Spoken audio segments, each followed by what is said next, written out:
Assalamualaikum warahmatullahi wabarakatuh. Alhamdulillahirrabbilalamin. Wabihi nasta'in wa ala umri dunya watin. Assalatu wassalamu ala ashrafil anbiya wal mursalin. Sayyidina wa maulana Muhammadin wa ala alihi wa sahbihi ajma'in, amma ba'du. Yang terhormat Bapak Dr. Andes Nasiruddin MPD selaku dosen pengampu mata kuliah ilmu hadis beserta teman-temanku semua mahasiswa-mahasiswi program studi pendidikan agama Islam Universitas Alma-Ata yang berbahagia. Pertama-tama marilah kita mengucap syukur alhamdulillah atas kehadirat Allah Subhanahu wa taala yang telah memberikan rahmat, taufik serta kenikmatan sehingga kita masih diberi kesehatan dan umur yang panjang. Tak lupa salawat serta salam marilah kita haturkan kepada junjungan kita Nabi Agung Muhammad Sallallahu Alaihi Wasallam yang membawa kita dari zaman kegelapan menuju zaman yang terang benderang. Dan semoga kita mendapatkan syafaatnya di yaumul akhir nanti. Amin amin ya rabbal alamin. Perkenalkanlah, nama saya Siti Nur Agustina dari program studi pendidikan agama Islam kelas A Universitas Alma-Ata Yogyakarta. Di sini tujuan saya membuat video ini adalah sebagai tugas akhir dari mata kuliah ilmu hadis, yaitu resensi kitab-kitab hadis. Nah, di sini saya akan menilai kitab hadis yang berjudul Arba'in Nawawiyah. Sebelum menilainya, saya akan memperkenalkan pengarang kitab hadis Arba'in Nawawiyah. Pengarang kitab Arba'in Nawawiyah yaitu Yahya bin Sharaf bin Hasan bin Husain An-Nawawi Ad-Damashqi Abu Zakaria. Beliau dilahirkan pada bulan Muharram tahun 631 Hijriah di Nawa, sebuah kampung di daerah Dimashqi, Damaskus yang sekarang merupakan ibu kota Suriah. Beliau dididik oleh ayah beliau yang terkenal dengan kesalehan dan ketakwaan. Beliau belajar di Katatib, tempat belajar baca tulis untuk anak-anak. Ketika berumur 10 tahun, Syekh Yasin bin Az-Zarkashi, ia melihatnya dipaksa bermain oleh teman-teman sebayanya. Namun ia menghindari, menolak, dan menangis karena paksaan tersebut. Syekh ini berkata bahwa anak ini diharapkan akan menjadi orang paling pintar dan paling zuhud, dan bisa memberikan manfaat yang besar kepada umat Islam. Imam An-Nawawi tinggal di Nawa hingga berusia 18 tahun.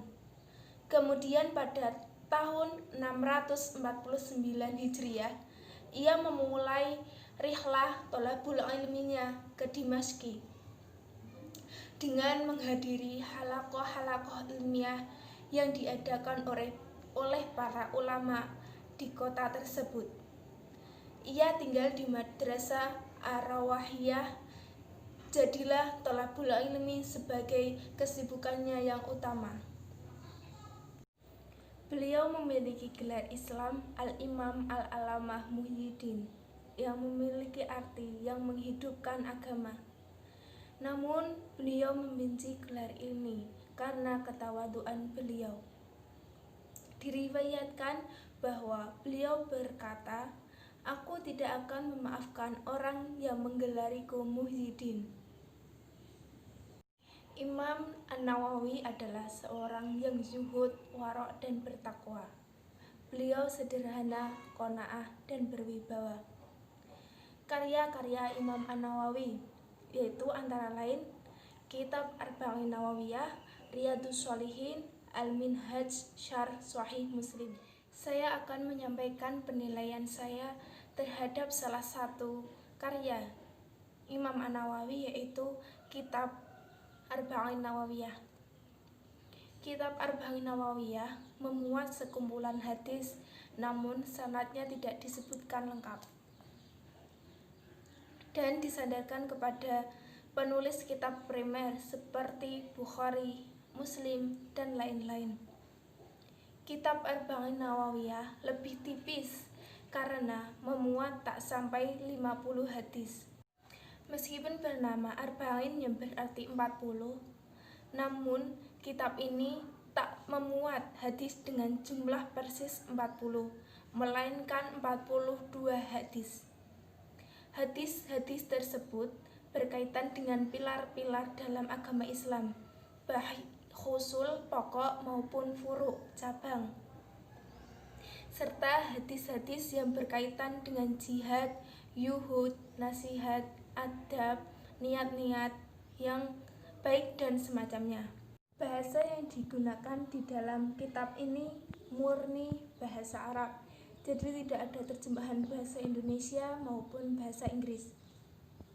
Kitab ini bukan kitab asli, melainkan ini hanya merupakan matan atau isinya saja. Jadi ini kitab khusus untuk mengaji di pondok pesantren yang menjelaskan, intinya saja menjelaskan hanya isi dari kitab ini. Kitab ini ada 42 hadis. Salah satu hadis yang pertama yaitu hadis mengenai niat. Saya akan menjelaskan salah satu hadis yang ada di kitab ini, yaitu hadis yang pertama, hadis mengenai niat. Bismillahirrahmanirrahim. An Amiril Mukminina Abi Hafiz Umar bin Khattab radhiyallahu anhu qala sami'tu Rasulullah sallallahu alaihi wasallam yaqulu innamal a'malu binniyati wa innama likulli imri'i ma nawa faman kanat hijratuhu ilallah wa rasulihi fa hijratuhu ilallahi wa rasulihi wa man kanat hijratuhu lidunya yusibuha aw imra'ati yankihuha fa hijratuhu ila ma hajara ilaihi. Rawahu Imam Muhaddisin Abu Abdullah Muhammad bin Ismail bin Ibrahim bin Mughirah bin Bardibah Bukhari wa Abu Husain Muslim bin Hajjaj bin Muslim Kusairi Naisaburi fi sahihahima ladin huma aswahul kutubi musannafat, yang artinya dari Amir Mukminin Abi Hafiz Umar bin Khattab radhiyallahu anhu berkata, mendengar Rasulullah sallallahu alaihi wasallam bersabda, sesungguhnya amal perbuatan itu disertai dengan niat, dan sesungguhnya setiap perbuatan akan mendapatkan balasannya.